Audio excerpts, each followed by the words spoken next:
Hi, my name is Crystal Ballard. I am the proud principal of North Farmington High School, and this week we have another Scholar Spotlight, and she will introduce herself. Hi, my name is Telese Edwards. I'm a junior at North Farmington High. This is my first year here. Oh, wow. This is your first year? This is my first year, too.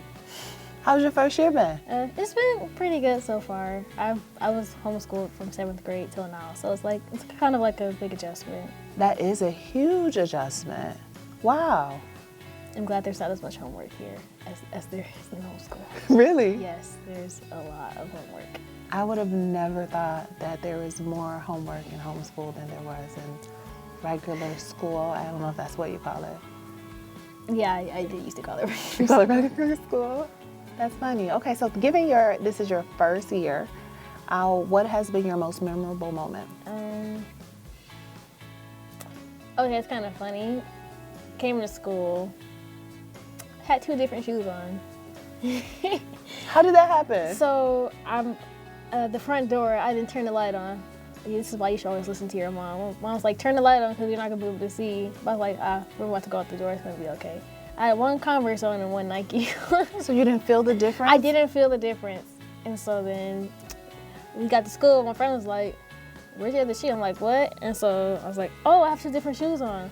And so a couple of people asked me, were you matching with somebody else? Like, I was like, yeah. I had to play it off. Like, of course, yeah. They're down somewhere. I think that was a pretty good save. That was a fun moment. Nice. Who are some of the staff members that you've met that you have good relationships with so far? My creative writing teacher, Miss Reed.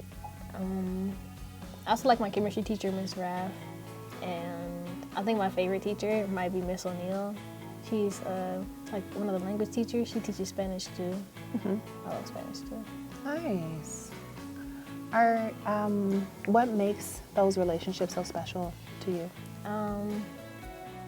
It's like, okay, I'm just gonna focus on just like some of the things like it's like pretty easy to talk to those teachers, and they make class fun, but they also make it in a way where you can understand. Like, they're not too strict, but they're like, oh, like, I'm miserable, so I'm just gonna make everybody else miserable for the class period. They're like easygoing, stuff like that. It sounds like it's a really good classroom environment. Yeah. When I've gone in the classrooms, I've observed that too in those classes. Really nice environment. Are those your favorite classes too? Yeah, I think my favorite class is Spanish too. Okay. Did you have much change to your schedule? Yeah, I did. Okay, what are your new classes? So my new class is, I'm taking guitar because I have a guitar at home I play. So Nice. that's my 2nd hour now. That's different. I'm taking writing for life, which is also kind of different. And I think other than that, everything else is pretty much the same. We just got switched around, so where I don't have any classes with any of my friends. So you have to make new friends. No, I'm just gonna be quiet. Well, you have to meet at least somebody new in your classes. We'll see. I mean, just 6 people from now until June. Totally possible. It is possible. It's feasible. So, what school did you go to before? You were at homeschool. You were in homeschool. Tell me about the transition outside of the homework. Okay, so Like- the first major transition I would say is what time to wake up, because when we did homeschool, we didn't start school till 9, so I could wake up at 8:45, take a shower, be ready, and start school at 9. We're like, no, you have to be here by a certain time. You have to start school at 7:45. You have to go to sleep earlier than intended so you can be fresh and bright and cheery-eyed for school. Okay, that's a big shift with the time. Yeah. Definitely. What advice as a junior? I always think the junior year is the hardest year, just because you have to take exams, and you are kind of thinking about like what are you going to do after senior year and getting yourself ready for applications if you plan to apply to colleges. So that's what I think. But I want to know, what advice would you give, let's say, a sophomore?